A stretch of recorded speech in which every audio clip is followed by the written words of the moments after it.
Bonjour à tous, je suis Lamia Bouzali Nasseri, je suis coach managérial spécialisée dans le burn-out en entreprise.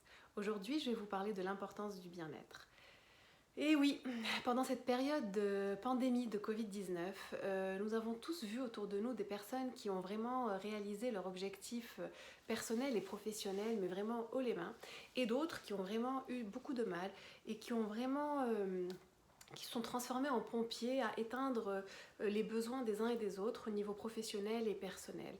La différence entre ces deux types de profils, c'est que le premier type de profil est en situation de bien-être, alors que le deuxième ne l'est pas du tout. Alors, c'est quoi que le bien-être? Le bien-être, c'est comme son nom l'indique, en fait, être bien dans son être. Oui, être bien dans son être vraiment centré sur ses besoins, sur les besoins de son corps, sur les besoins de son âme, et surtout y apporter réponse, vraiment réponse et satisfaction. La, le, En fait, quand on est en bien-être, on s'aime, on se donne beaucoup d'amour, on aime notre être, on aime notre nature, on aime notre nature vraiment authentique, on aime notre corps, on aime notre visage, on se donne vraiment beaucoup de messages positifs le matin devant le miroir, on s'aime vraiment, mais vraiment, vraiment. La différence, la différence en fait dans le leadership entre un homme et une femme, à mon sens bien sûr, c'est que nous les femmes, nous fédérons nos équipes à travers pas uniquement notre mental, nous utilisons bien sûr notre mental, mais nous utilisons beaucoup notre ressenti, nos émotions, notre bienveillance, nous sommes aussi un exemple pour nos équipes. Donc il est primordial pour être un leader inspirant d'être en bien-être.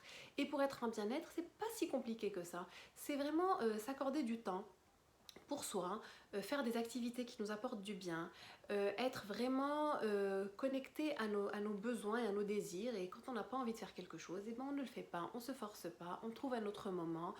On ne fait pas passer les besoins des autres, que ce soit notre famille ou nos équipes ou nos collaborateurs, avant les nôtres. On reste vraiment centré sur soi. Et nous, les femmes, quand on fait ça, en général, on culpabilise. Ah, non, sans culpabilité. Parce que, en fait, la bonne nouvelle, c'est quoi? C'est que quand nous accordons du temps pour nous, quand nous nous aimons, quand nous nous faisons du bien, cela est bénéfique pour nous d'abord, c'est vrai, mais c'est aussi bénéfique pour tout notre environnement, qu'il soit professionnel ou personnel. Donc tout le monde a à y gagner.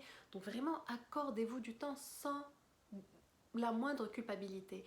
Vraiment, vous en avez besoin, vous le méritez et votre entourage en a besoin parce que en fait, en tant que leader, quand vous êtes vraiment, quand vos besoins sont vraiment satisfaits, vous n'apportez que le meilleur en fait en tant que leader. Vous êtes vraiment innovante, vous êtes problem solver, vous pouvez régler n'importe quel problème.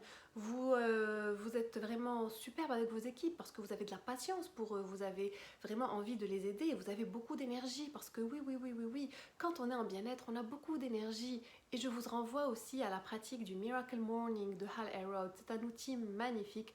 Je vous en dis pas plus, allez-y, pratiquez-le parce que vraiment ça change la vie. Alors, comment est-ce qu'on peut se rendre compte qu'on s'éloigne du bien-être? Tout d'abord, je dirais que quand on s'éloigne du bien-être, on ressent beaucoup de fatigue. La moindre petite tâche du quotidien nous paraît être très difficile, vraiment très très difficile. Alors, il s'agit de se donner vraiment du temps pour soi. C'est vraiment pas si compliqué que ça. Mais en général, on va se dire, mais j'ai pas le temps, moi. J'ai tel dossier à faire et tel client et tel ci et tel ça. Mais allez regarder le Miracle Morning, vous verrez que vous aurez le temps et vous aurez de l'énergie. J'alerte également sur les syndromes du burn-out professionnel et personnel. Il est primordial d'aller voir les 12 étapes du burn-out définies par le psychologue américain Freudenberger, qui explique super bien les 12 étapes dans lesquelles on rentre dans le burn-out. Il est impératif de se rendre compte qu'on rentre dans le burn-out dès les premières étapes afin de les identifier et d'en sortir le plus rapidement possible. Pour conclure, je vais vous dire de vous aimer, aimez-vous beaucoup, donnez-vous beaucoup de temps, donnez-vous beaucoup d'amour, vous le méritez, restez centré sur vos besoins et faites-les passer en priorité parce que tout le monde a à y gagner. Je vous remercie de m'avoir écouté et j'espère à bientôt.